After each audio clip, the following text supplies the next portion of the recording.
විවාහක පුරුෂයෙක් සහ විවාහක කාන්තාවක් රහසිගතව මුණ ගැහෙන්න පටන් ගත්තා.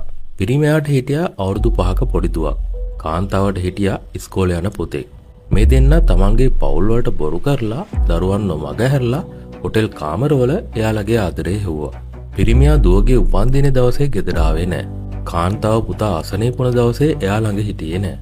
ටික කාලෙකින් මේ සම්බන්ධය අතටම වුණා. ගෙවල් වල මහා යුද්ධ ඇති වුණා. පිරිමියා යාගේ බිරිඳට ගැහුවා. කාන්තාව යාගේ සැමියාට බැන්නා. මේ හැමදේම දිහා බලාගෙන හිටපු අර පොඩි දරුවෝ දෙන්න බයෙන් ගැහි ගැහි කාමරේ මුල්ලකට වෙලා කට වහගෙන ඇඬුවා. එයාට තේරුනේ නැහැ ඇයි තාත්තා වෙනස් වෙලා ඇයි අම්මා යන්න හදන්නේ කියලා. අන්තිමට මේ දෙන්නා තීරණය කරා පවුල් අතහැරලා පැනලා යන්න.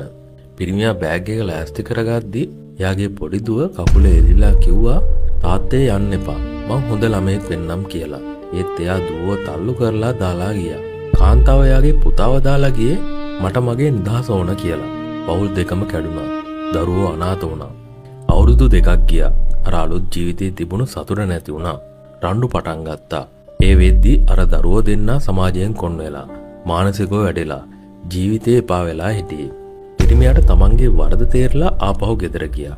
ඒත් එයා දකිද්දි එයාගේ බිරිඳ සහ දුව හිටියේ යකඩ වගේ ශක්තිමත් වෙලා. දුව තාත්තා දිහා බැලුවේ නාදුනන කෙනෙක් දිහා බලනවා වගේ.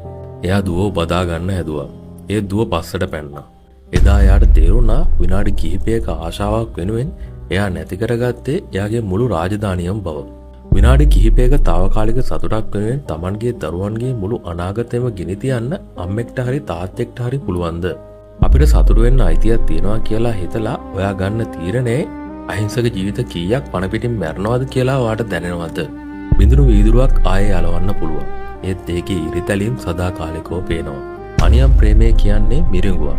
ඔබේ දියමිද සොයා යද්දී ඔබ පසුපස ඇති මහා සාගරයේම හිඳි යන බව මතක තියාගන්න.